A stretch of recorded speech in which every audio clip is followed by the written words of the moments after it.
Welcome to the Good Grief Conversation. I'm your host, Janet Jones, and you're listening to UK Health Radio. This programme brings you honest, gritty, emotional and inspiring conversation around a subject that affects all of us, yet is still very much taboo. So join me now for this inspiring Good Grief Conversation.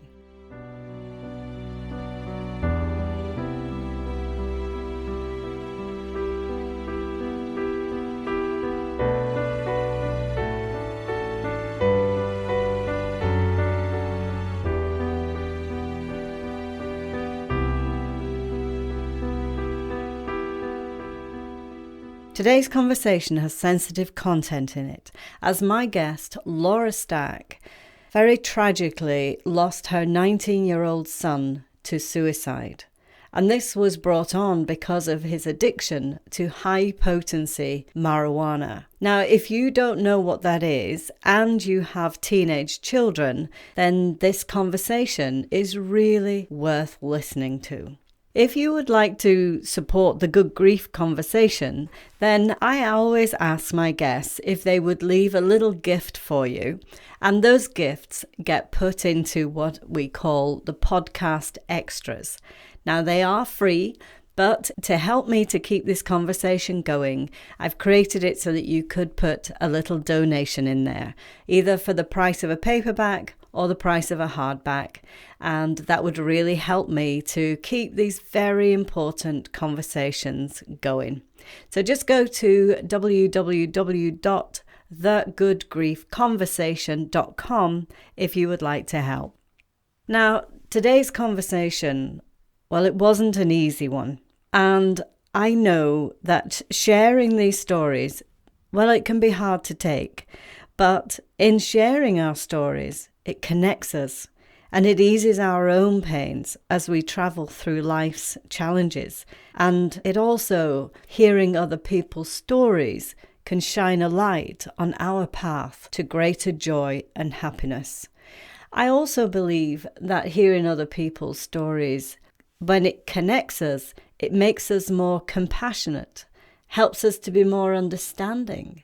And the more we hear stories, the more we realize that you actually can't see someone else's story.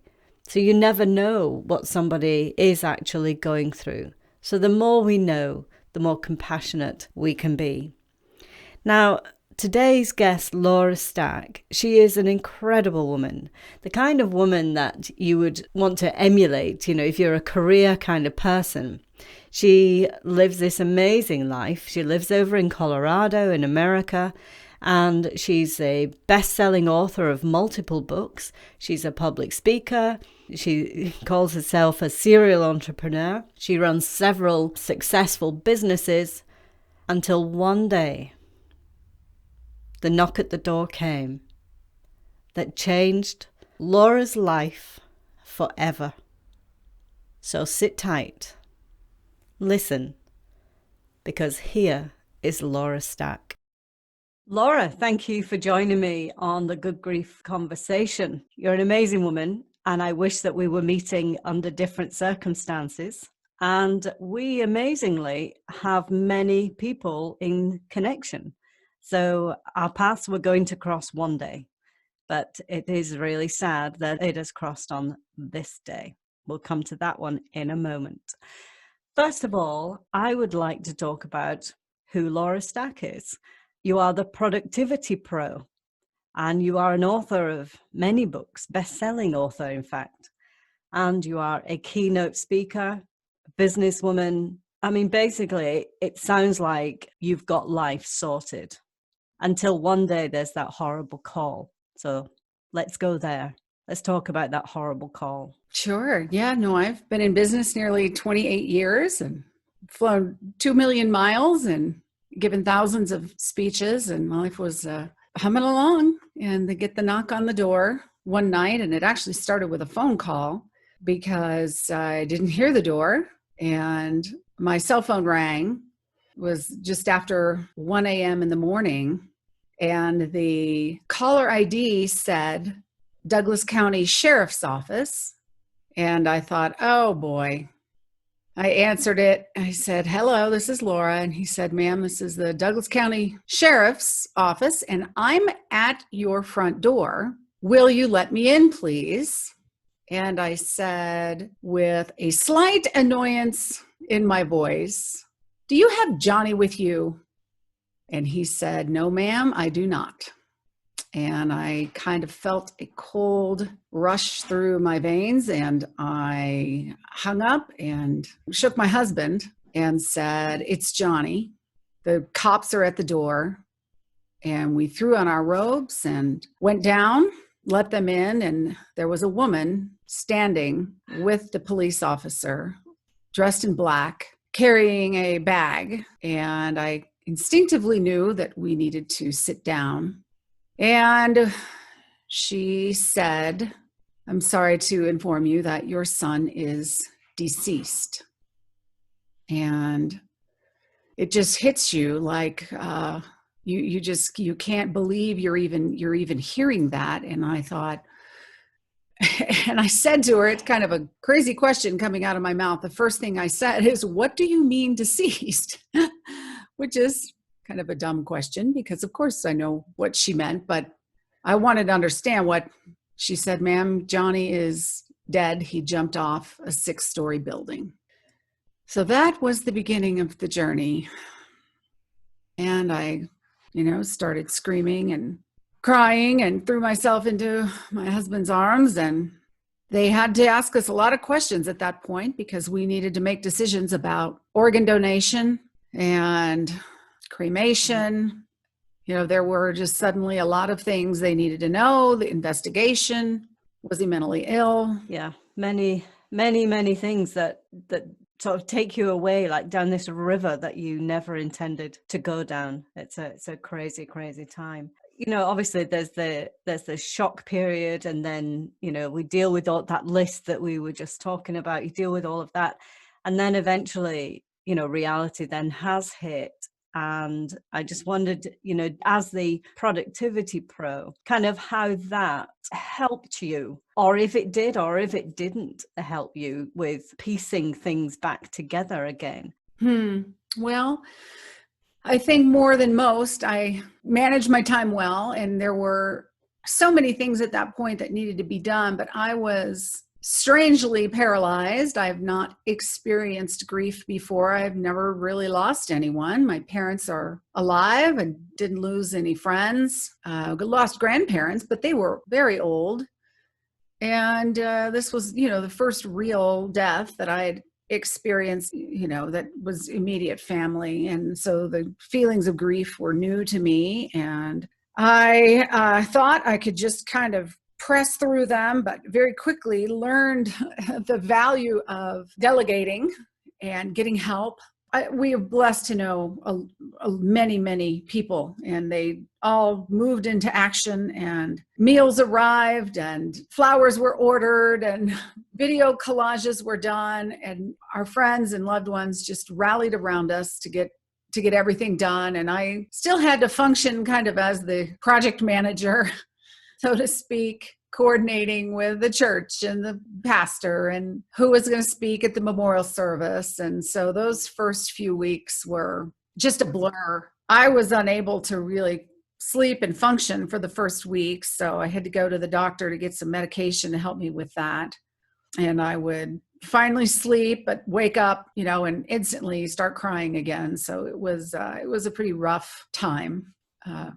I do think being able to focus on other things, though, distract myself for periods of time, actually was helpful. Just to give you a break, give your brain a break. Yeah, you're not in a fetal position in your bed crying. Yeah, I spent a lot of time in that position. So would you, with Johnny taking his life, and tragically, once you become a member of this club, you realize actually how many young people do take their life. And it's the saddest thing. How did you feel as Johnny's mom? And I have a candle lit for him here, by the way. So Johnny is here.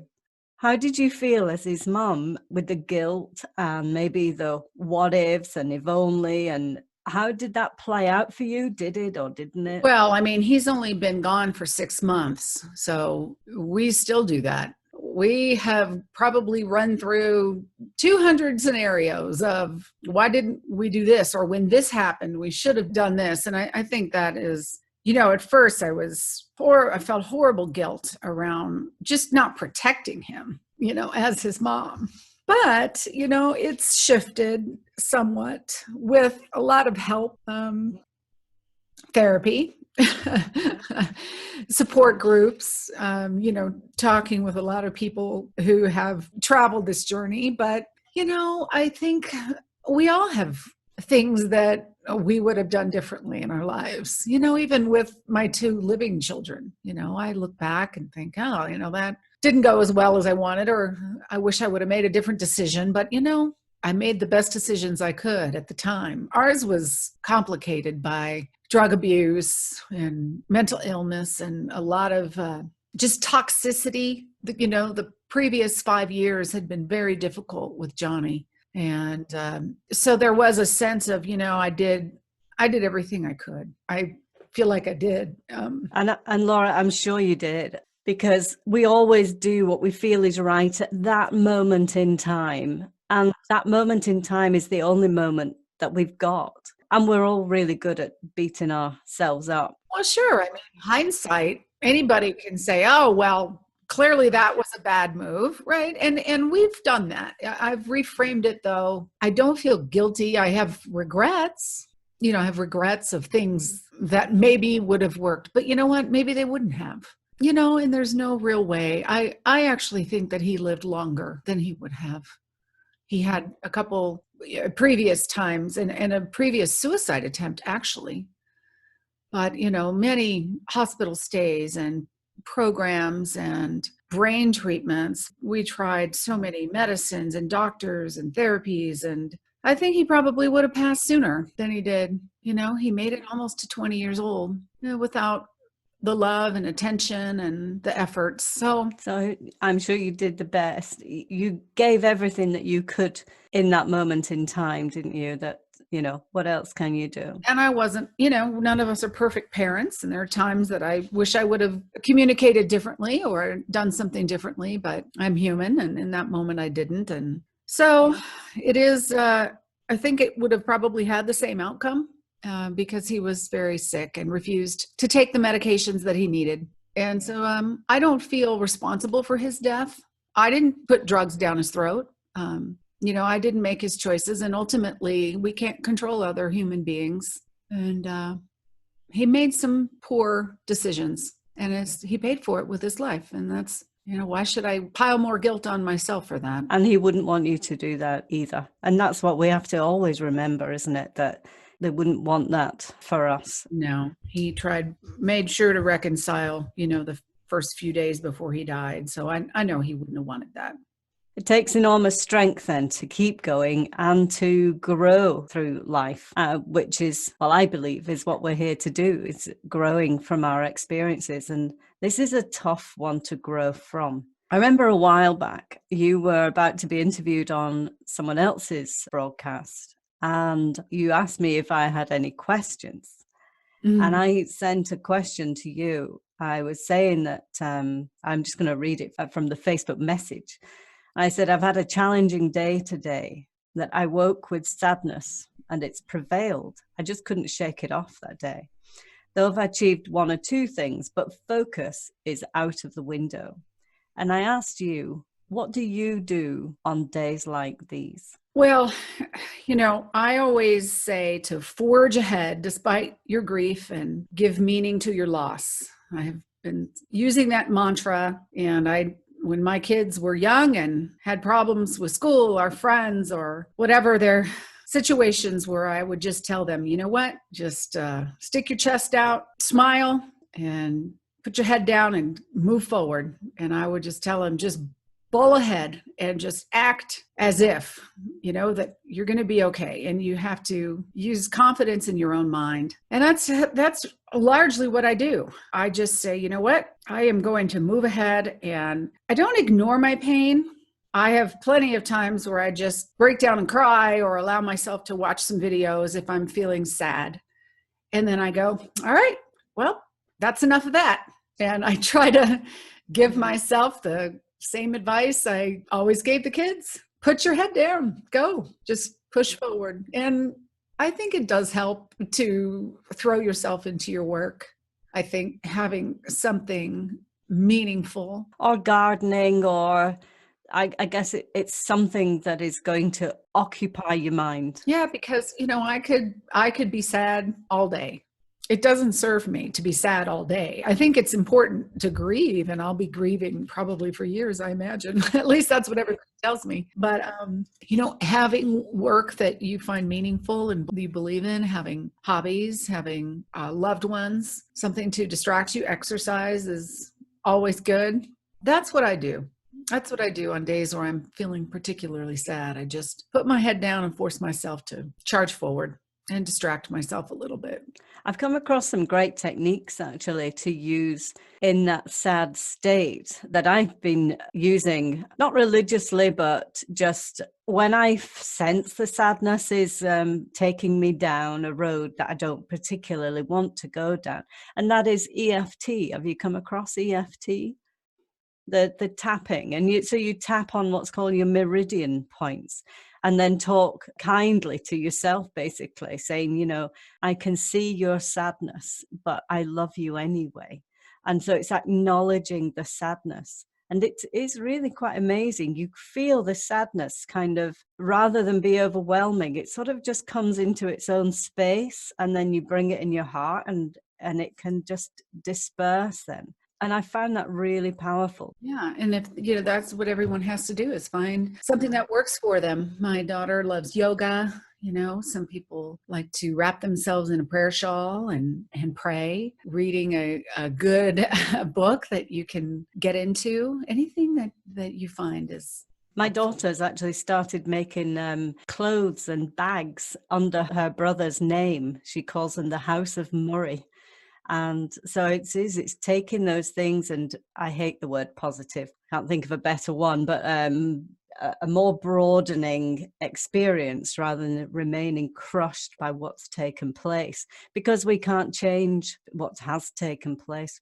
And I love that she's trying to give meaning to that. We started a nonprofit. That was what gave us meaning. We just said, well, let's try to save others and educate others about what happened to Johnny. So we started Johnny's Ambassadors. And so we're bringing together organizations who are also on the mission of teen substance abuse, mental illness, suicide prevention, and we'll be providing education and programming to parents and teens, doing a webinar series, doing a virtual conference. I'll be speaking, of course, and writing. Yeah, Laura, we haven't actually introduced that. So let's just go back a little bit and talk some more about, because obviously I've been following you and I know what you've done and everything, but just come back to what the trigger point really was with Johnny, which was the THC in the marijuana, and that you now are seeing that is causing major problems for many people. Well, that was the biggest problem with Johnny, was that he smoked marijuana, but we live in Colorado where it's readily available. It was the first state in the US to be legalized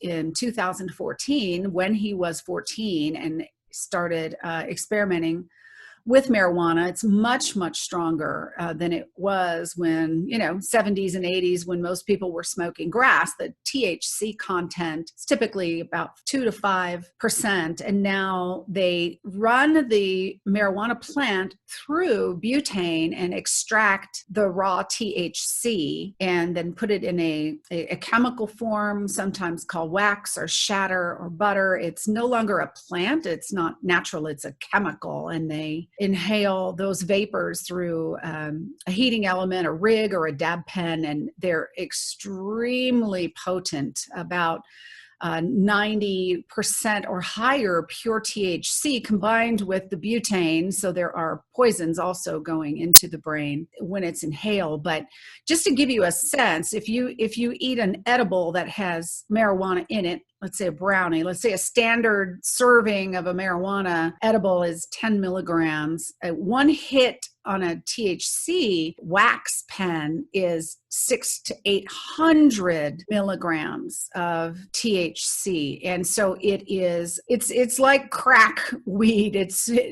Dabbing is very dangerous to the developing adolescent mind. And unfortunately, causes mental illness, including bipolar, in my son's case, schizophrenia. And he, over years of using this, and of course, we did everything we could, save duct taping him to the wall to keep him from doing this. And we watched him deteriorate and go from a 4.0 GPA student, happy and healthy, to being drug addicted and violent and abusive. And eventually we had to ask him to leave our home when he turned 18, and he started dealing drugs and getting into a lot of trouble and went off to college. And that was when he first had his first suicide attempt. It just really destroyed his mind. And he started having delusions of the mob being after him and everybody in the whole world knowing about him. He thought his university was actually an FBI base and his phones were bugged, and became very delusional, had a lot of feelings of being persecuted, and sadly refused to take any antipsychotic medications that would help him because he was over 18 and he withdrew our ability to help him. So we were fairly powerless with the medical system over here. We said, you know what, we are not going to let this go by without doing everything in our power to, just educate teens and parents about what this stuff is. And then it's not the weed you smoked in the 70s and 80s. It is a very, very different chemical, and it's not natural. It's not made by God. It's made by a chemist in a lab. And that it is the next pandemic of children having mental illness and committing suicide. It makes you very suicidal. So that's what Johnny's Ambassadors is doing. And, to your point, giving meaning to something really helps you through your grief, finding something like what you're doing, like what so many people do to try to help others. And we're just compelled to try to keep Johnny's spirit alive and help him help others and warn them about what it is. Because it doesn't happen to everybody where you are empowered to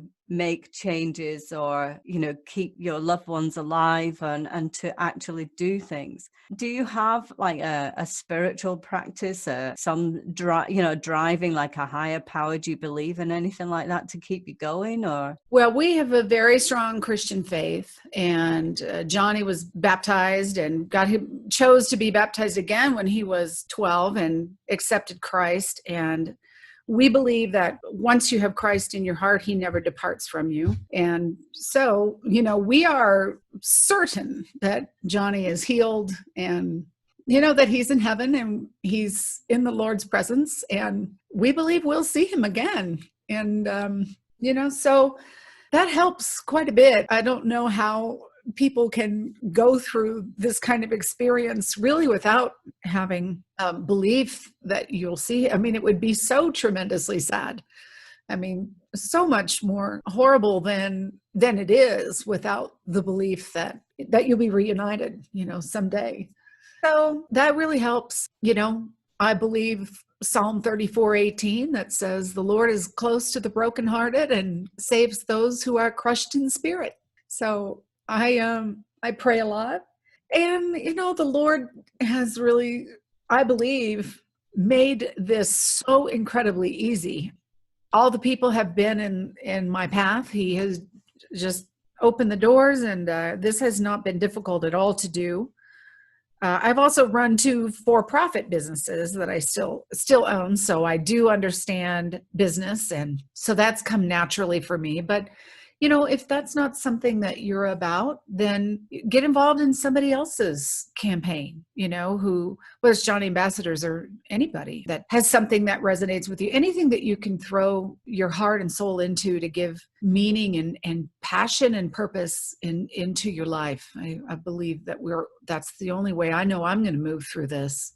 and get through this journey more quickly. Well, certainly get through the really hard phase more quickly. Yes. Because we don't know what is coming down the road. I just, I think I'm in a much better place 6 months later than I otherwise would have been had I not have something to believe in and hold on to in faith, but also in action, and something to do that I believe will make a difference in other people's lives. And I think that has been incredibly healing for my husband and I and our board of directors and our family. Oh, that's brilliant, Laura. I'm going to tell people about Johnny's Ambassadors in a little while, because I know that, we're reaching a point where you've got to go and you've got many things to get on with today. But before you do, when my son died, it was like the previous person who I was also died. And certainly I'm finding myself again. I just wondered, maybe just after 6 months, I don't even know now, actually, who I am going to be, meant to be, or who I am. Totally in that confused phase. I just wondered where you were at with that. What changes have you sensed for yourself? Before, for me, I was like, oh, I've got this happiness thing sewn up. I know this. I was a happiness millionaire. I know this system. I'm fail proof, or bomb proof on the happiness front. But clearly not. And I don't feel like that at all anymore.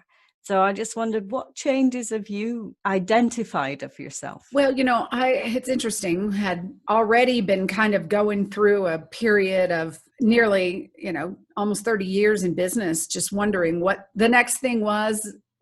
Serial entrepreneurs get pretty bored pretty quickly. And I had started another company in 2017, and I'm always thinking about what to do and how to make money. And so, it's just, for me, this was exactly the right thing to do at exactly the right time. Now that I'm 50 years old, I don't really care very much about traveling for work. So all of the virtual things I had already been into, live streaming and using virtual platforms like this. And I want to continue to do that virtually, a webinar series for Johnny's Ambassadors, interviewing experts, for doing a parenting series. So in a way, I feel like everything that I had already done in the past 30 years had brought me to this place. It didn't seem odd or unusual or out of place. It all seemed like it was exactly the right timing. And so for me, I just said, well, not exactly what I had in mind, God, but thank you for everything, that I'd done in the past, for just a time as this. So for me, in a weird way, it's been a blessing. It's just talking about all that, actually. It's when things like that happen, because for me, I've done a speaking career and I've done lots of radio interviews on the BBC broadcast in my area. That's right. The perfect person to do it. And so many people have heard me on the radio before. And then suddenly this happens, this idea comes out for the Good Grief Conversation, because I just found people weren't talking about grief, and it makes you feel so much more alone. And I thought, well, all my skill set is aligned to this. All my contacts, they just kind of fall on your path, as you were just talking about there. I know how to promote events. I know how to do events. I know how to engage experts. I know how to speak. I know how to do all the educational pieces. And so, yeah, I really just felt like, well, I am the right one to do this, and I can. So that's where I think you end up in your life. I think everything is purposeful. I know God has numbered our days, and he knew exactly when Johnny was going to pass and why, and that he knew that I would do this. And I think that was the plan. Time to step up. I'm going to tell people about Johnny's Ambassadors. And in fact, I think we've got a few moments. Let's just do this right now. So the Johnny's Ambassadors the website is? Yep, johnnysambassadors.org or stopdabbing.org, stopdabbing.org. I'll go to the same place, but johnnysambassadors.org. There's a place to sign up to be an ambassador if you want to get the message out there and help us to. And what would an ambassador do? Well, we have a Facebook page, and we just ask them to share be an ambassador, be a representative of the cause of educating people about this high THC marijuana, understanding what it is yourself, and helping us get the word out so that we don't lose any more young people. We have about 650 ambassadors so far. Great. So that's at facebook.com/Johnny's Ambassadors. That works too. Yes. And if somebody has a similar experience and they wanted to contact you, how could they contact you? There's a contact right on that webpage, or they can email me, Laura, Laura, at johnnysambassadors.org. No apostrophe, obviously, in Johnny's. They don't allow that in the website. No grammar on the website. No, but we are sharing stories. We have a memorial wall, sadly, where we honor our loved ones. If you want to add a tribute to your loved one and a photo, we post on their death dates in our community to honor them and to continue to raise awareness about drugs and suicide and mental health issues, and use those lost to help us remember why we're here. Yeah. And are you going to go in schools and places like that to educate young people? All that's on the horizon. Our first goal is to raise about $50,000 in funds to create a very innovative online teen learning curriculum around the high THC, so that we can get that into schools, have them taking it with their parents. But yes, I will eventually go out and tell Johnny's story and kick off the series, and they'll start hopefully doing that during Access or some other school hours over a period of several weeks. So we're trying to raise funds and looking at grants and corporations and government grants, donations to fund this curriculum. So it's exciting for me. Still running my 2 other companies and doing this in my spare time, but that's our next goal. Yes, that's what's keeping you going. And I mean, I've no idea what is happening in the UK with teenage children and this. So anybody in the UK, I'd love to hear from you. I'm sure Laura would love to hear from you. So do drop us a line. I'm Janet at thegoodgriefconversation.com. And I can get messages. But I think this is a very, very important situation. Was it you that was telling me like some teenagers would use the vapors and you can actually put it in the vaping? Yeah, a lot of teens are doing it right under their parents' nose. You can vape butane hash oil, BHO, very, very toxic, very high concentration. And they just tell their parents it's just a vape pen. And so parents need to understand Juul and vape is nicotine. Dabbing is marijuana. THC, butane hash oil, 2 very different things. And that's what you would put in the vapor, is the dabbing would go in the vapor. Yeah, what they're putting in the pen. It's called dabbing. So they don't even know that their kids are doing it most of the time because they're uneducated and they don't know what's inside the vape. So we need to get parents educated. And they can do all that by coming to join you at Johnny's Ambassadors. Yes, we have a new webinar series that's starting.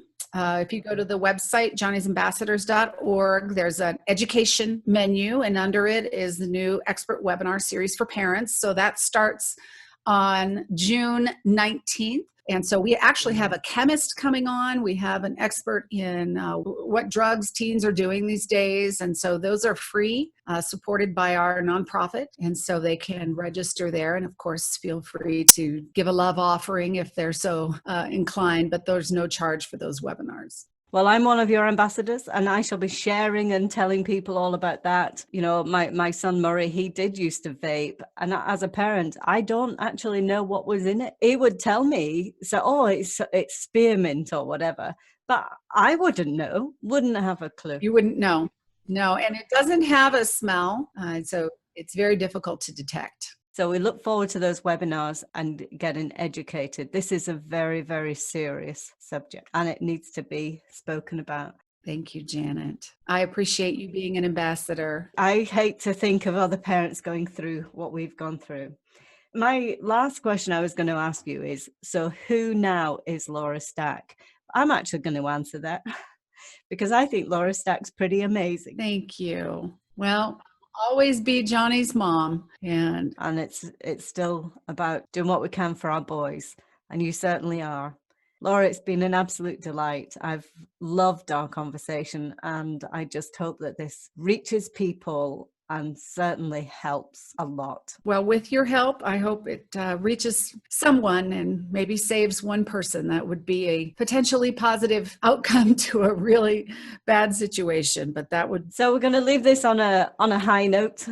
We know that there's a challenging path forward, but what would you say about this path moving forward? What's that inspiration that you're going to find somewhere in all of this? I have just been so inspired by loved ones and friends who come around you, and just to remind people there are people out there more than you know who want to help, who want to support you, and that you just have to be willing to let them. A lot of times people think with grief that you just want to be left alone, or that you want to be private. And so I would just say, talk about it, bring it out into the light, let people know that you are more than willing to discuss it and appreciate their concern, and that it doesn't upset you when you talk about it, that it's a blessing, and let them be there for you. And they will. And they certainly will. Laura, it's been a delight. And over the coming months and years, I look forward to getting to know you even better.